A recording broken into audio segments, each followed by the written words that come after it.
My name is Wolf, and today I get to show you things I've never done in Battle Brothers, because I didn't think that would be possible.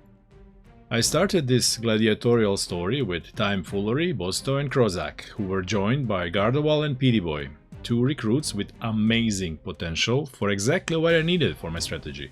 Another mega tank and one more damage dealer. But the key word here is potential, because those characters needed more levels before I could really start pushing the limits, which became obvious after I nearly lost Timefoolery in the arena match against 5 nomads.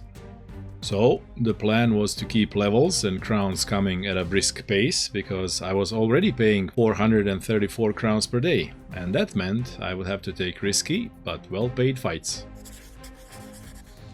Like this clear brigand quest in the forest. Luckily, this camp had only puny poachers, so we didn't have to worry about ranged attacks.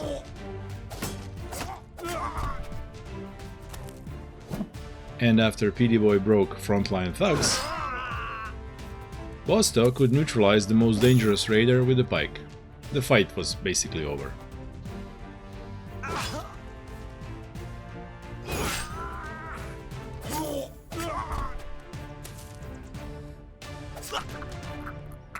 Petey Boy got a level out of it, and the loot was decent as well. I was happy with this start. Polearm Mastery and a nice 344 attributes increase. To keep those levels coming in fast, I paid for more training. When you have the boost active, you want challenging fights to maximize the XP gain. And sure enough, I found one. 9 nomads, especially with archers and so many two-handed weapons. Yep, that's a challenge alright. They made a mistake by isolating one pole mace guy, and Krozak took advantage. Bosto got in a little bit of trouble with two-handed cleaver on elevation against him, but Gardoval took care of that, leaving room for Petey Boy to take a really strong position. However, Bosto then missed a stun, and nomads landed 2 hits on Krozak. I was kinda starting to regret attacking this group.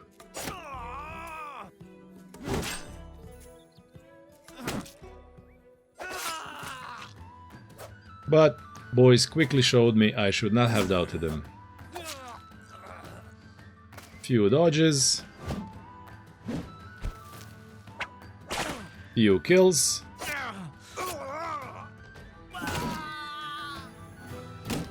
and nomads were done. Gardoval got a level out of it. And as per plan, taunt perk. Maximum control of the battlefield.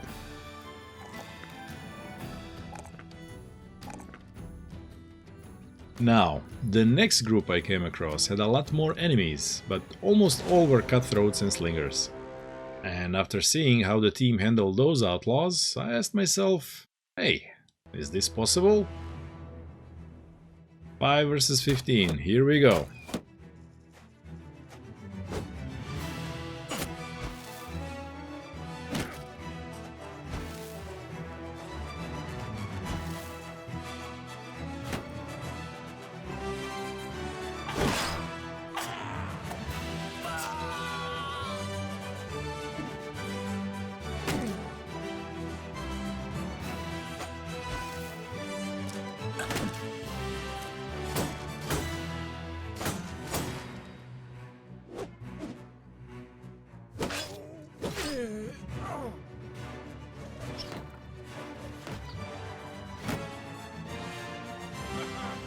And there was Gardoval's first taunt, making sure Petey Boy is perfectly safe in the best possible position to deal maximum damage. Builds synergy in play. This is my favorite thing about Battle Brothers. Few kills started the chain panic, and 5 versus 15 turned out to be a piece of cake, with icing on it being a new level for Krozak. At level 10, he got quick hands, so he can switch between Katal and Swordlance after we get one for him.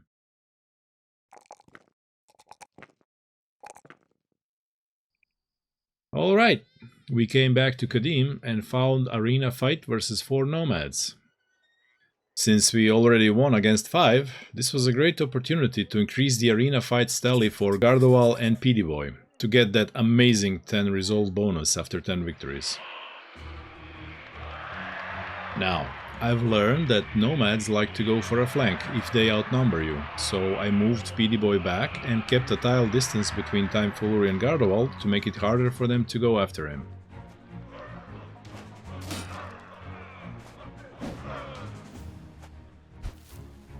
But they tried anyway. I made sure Boy was out of the hammer's reach, and he gave up, engaging Timefoolery instead. And now we had them where we wanted them, engaged with tanks and Boy free to go to work. Gardoval pushed one away to engage the Nomad with the cleaver, giving Boy extra aim via his Backstabber perk. Oh, so satisfying.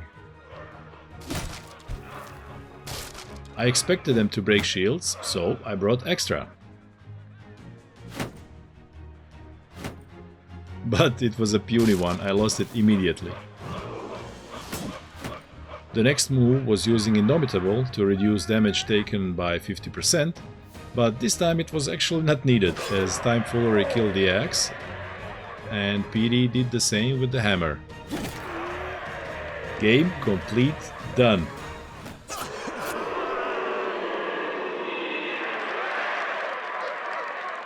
Boy also leveled in this fight, so he got Cleaver Mastery to be able to disarm if we need it.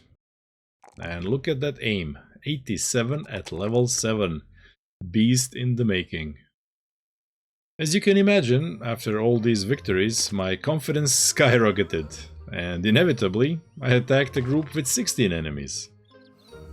Sure, they were zombies, but zombies have more HP than humans, and they come back, so it takes a long time to finish the fight, during which time we would surely get surrounded, and then anything can happen. But I just couldn't resist. I had to know if I can win a 5 versus 16 fight.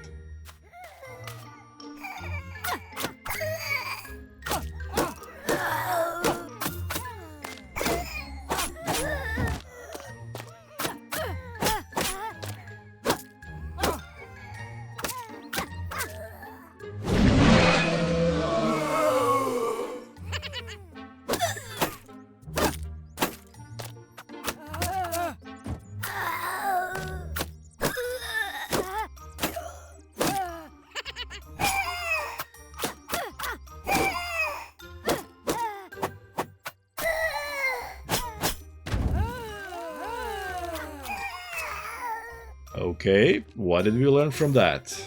Our damage output is something fierce. We were able to burst those zombies down quickly and win 5 versus 16 easily, with a decent XP haul. So, I asked myself, does this mean we are ready to take on enemies I've been avoiding thus far? Like, say, a bunch of Ifrits? And the reason I've been avoiding them is the fact that Ifrits have the ability to kind of heal themselves.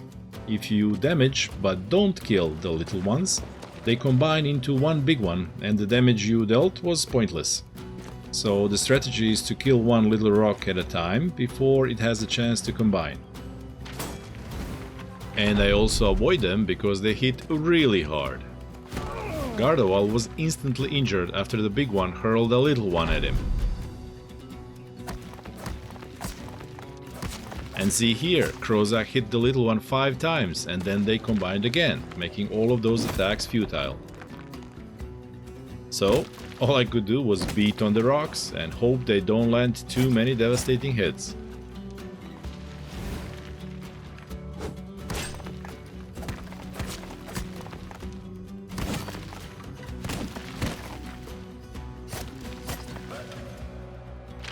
But Gardoval got hit again!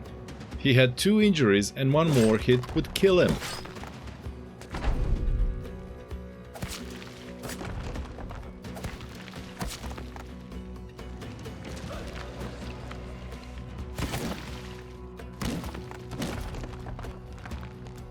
Bravely run away!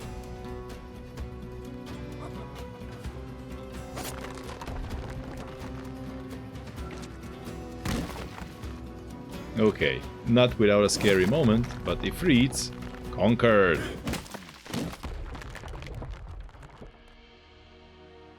Next fight was much easier, some brigands during the caravan escort, but it was enough to bring Bosto to level 10. And look at that, another 4 on the attack, fantastic. Also, quick hands, so he can switch to pole mace and attack in the same turn. 11 zombies later, Gardevoir got to level 8 and Indomitable.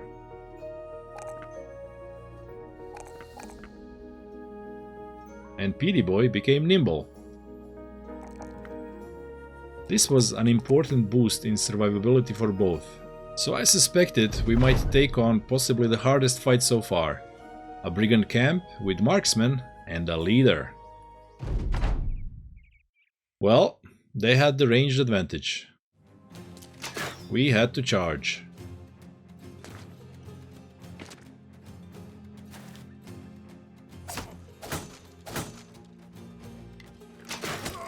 And there it is, a marksman bolt to Petey Boy's chest, and the result would have been way worse without Nimble.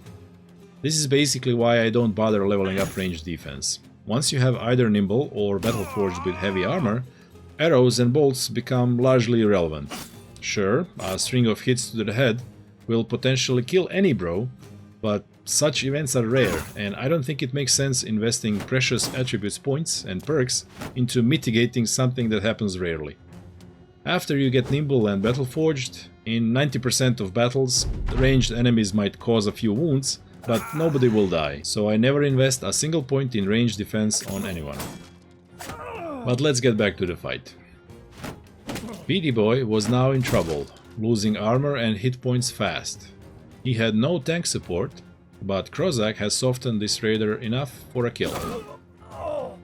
Now that he was freed up, Gardevoir pushed the leader to make room for Petey to start attacking the hooked blade, while Bosto was wrecking raiders on the northern side. However, this gave marksmen a clear shot at Petey Boy, and even more HP was lost.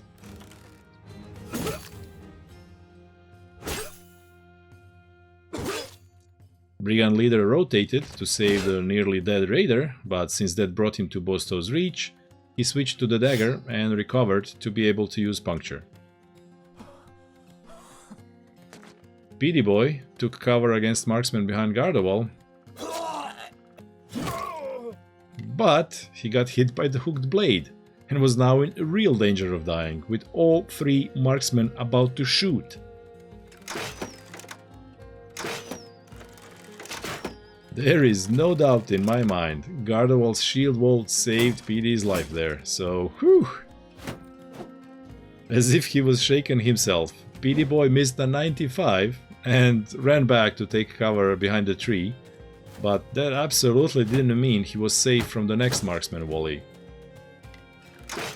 And there it was! The first marksman tried to kill Petey Boy. Luckily, other 2 went for Timefoolery and Krozak.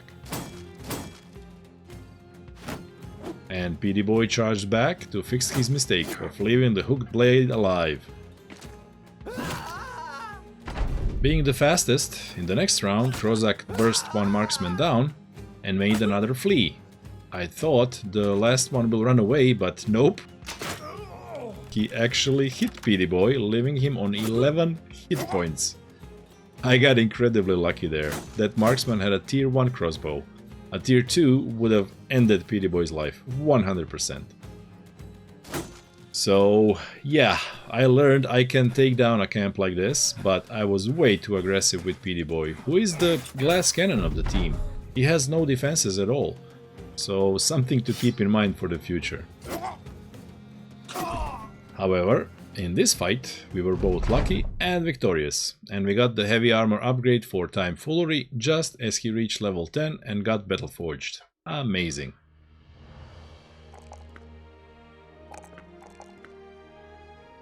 Now, even though I was at this point paying the team over 500 crowns per day, we managed to save 10,000 crowns by doing all these risky fights, and I decided to invest into heater shields for our 2 tanks, and get a blacksmith to make sure we don't lose them when fighting with shield breaking enemies. There were more upgrades. Another heavy-ish armor for Gardeval obtained from a nomad leader. And the sword lance for Krozak, just as he got his final perk, Polar Mastery. 91 attack, 35 defense, and 160 initiative. That's 130 initiative after armor, which means he starts fights with 20 extra defense from dodge, so 55, and if he starts confident, 61. All of that without shield. Love it. Beady Boy leveled up as well and became a berserker, becoming even more deadly. So when mercenaries popped up and demanded to take the package we were delivering, I thought to myself, 7 mercenaries. They have good weapons and armor. They have Overwhelm. Is it possible?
Well, when you can control the battle with positioning, stuns and taunts, turns out absolutely possible. This team has become mighty. Gardeval hit level 9 in that fight and got recover.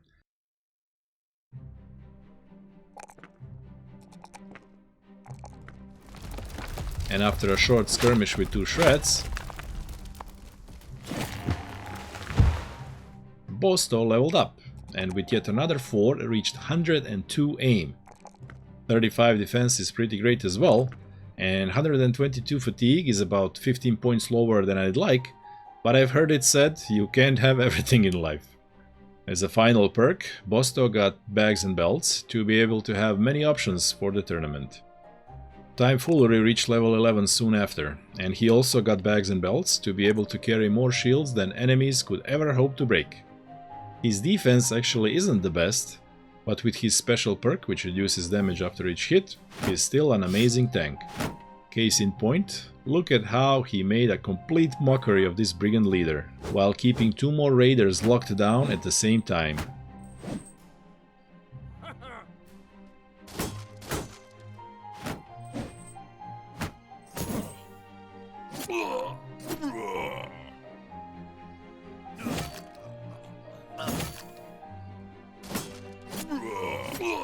A joy to behold. In this fight, Beady Boy got to level 11 as well. So he got his 2 final perks, Fortified Mind and Bags and Belts. And he joined Bosto in the 100+ attack club. One of the best characters I've ever had, amazing attributes. Gardovan hit level 10 soon after and got Battleforged. So overall, I would say team was now operating at 90% of full power, needing only 1 more level on Gardeval and few gear upgrades to reach 100%. And here's what I've learned is possible to do with such a crazy crew.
Handled.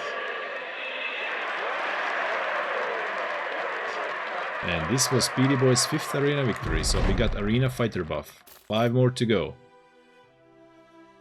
At this point we managed to get 15,000 crowns saved, so I decided to invest in heavy armor.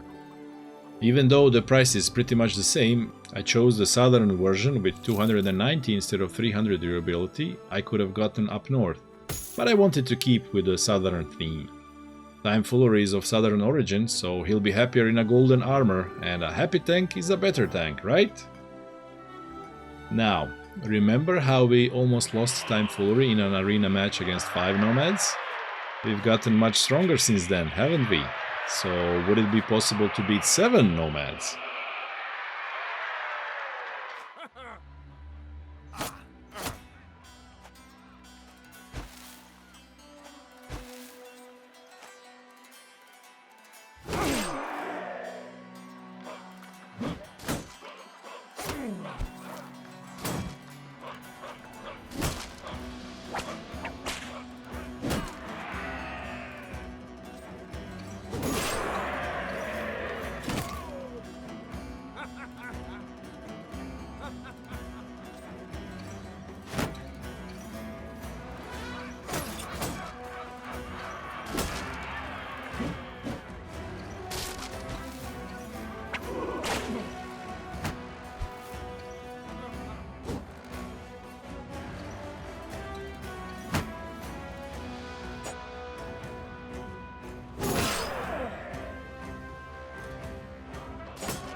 A fun thing about having quick hands and polearm mastery is that you can switch to something, like a net, for free, switch back to swordlands for 4 points, and still do a reap with 5 points. There is no stopping Petey Boy.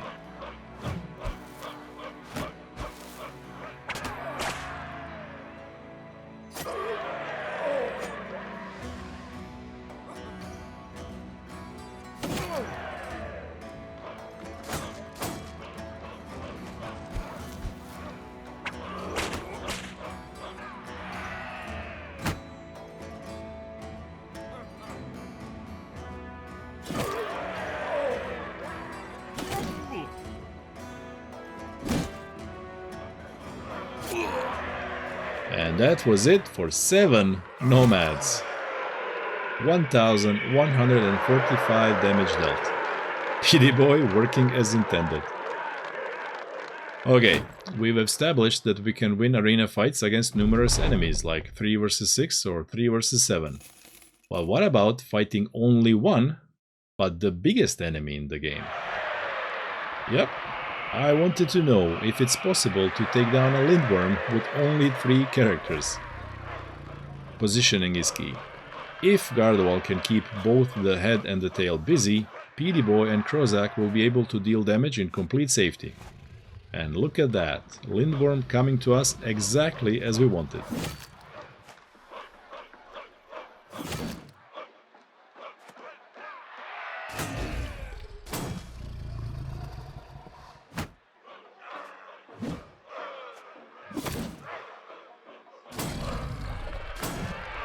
Gardevoir's defense was so high that the worm's attacks had a measly 7% chance to land without the shield wall, and 5% with it. However, with only 2 characters to deal damage, and with occasional misses, downing a worm will take many rounds, and that means many 5% rolls.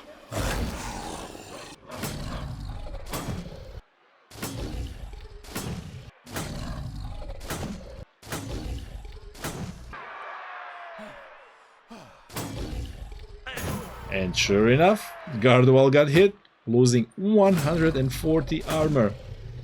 One more hit and he'd be practically dead. Let me tell you, even though I knew the attacks had 5% to hit, from this point on, I was clenching every time it was Worm's turn.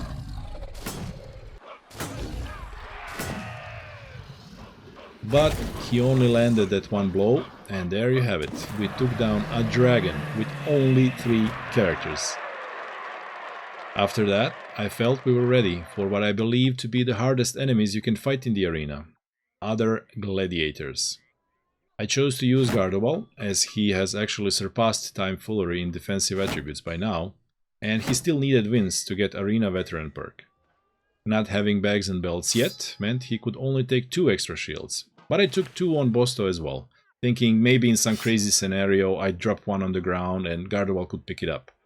Other than that, Bosto was also ready to stun with the pole mace, and PD Boy was loaded with nets for extra crowd control, as well as having a whip for disarming. We were ready. Okay, what do we have? No shields was good, they would be easier to hit, but on the other hand, getting hit by those two-handed weapons would really hurt. I wanted to immediately immobilize them, and potentially make them lose a turn by getting out of the net. Swordland's Gladiator logically went after PD Boy, who has no defense, but that put him within the reach of Bosto's mace. And PD opened with a reap. Couldn't have imagined a better start. Now, I wanted to provide extra aim for Bosto in hopes he'll be able to stun lock the Swordlands, but it kinda backfired. Scimitar got out of the net, and as they have high initiative, was able to engage PD Boy, who dodged a 66% attack. That was a huge dodge. Bosto stunned the lance again, so he could come to PD Boy's aid. I was really worried about the next round when the Gladiator will get 2 swings with tier 3 cleaver against 2 of my guys in light armor. So I dropped another net on him in hopes he would try to break free instead of attacking.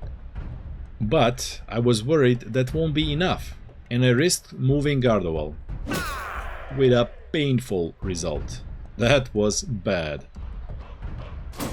Ooh, blocked.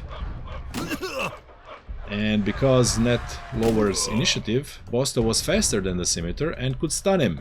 We were back in control. And then PD misses a 95. Oh my.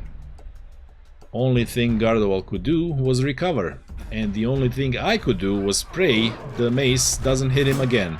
But Gardevoir blocks again! Yes! Then he taunted the lance, as I didn't want him to go after PD Boy or Bosto. And because of that miss in the previous round, PD had to switch to the whip to finish the Scimitar off. And I recovered with Bosto, refreshing his initiative, so he got to go before the mace and could stun him. A huge sigh of relief, and in this moment I knew we would win.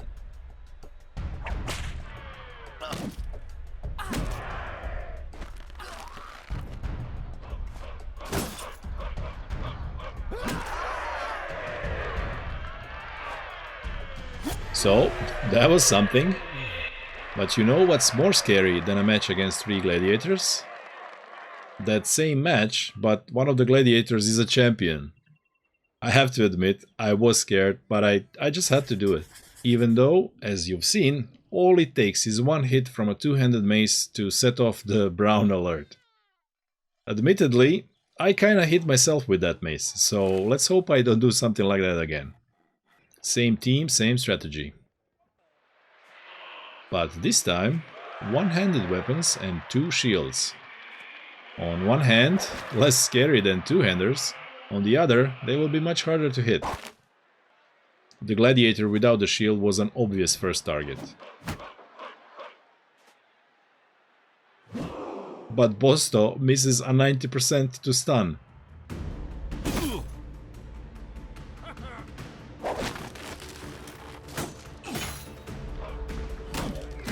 And then gets stunned in return.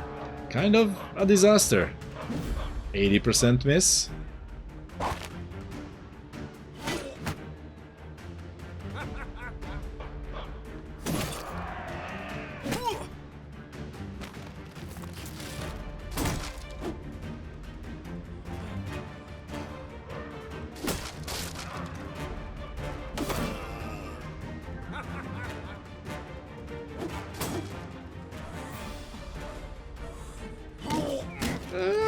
Bosto!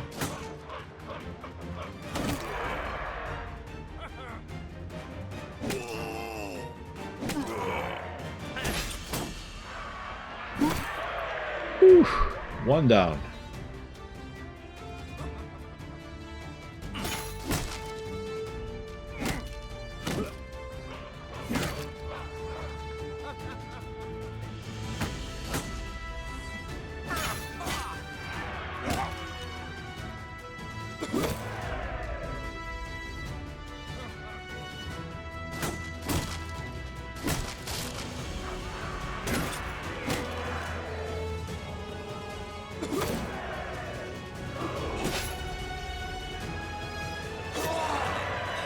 And after all the taunting, Gardevoir gets to finish the champion off.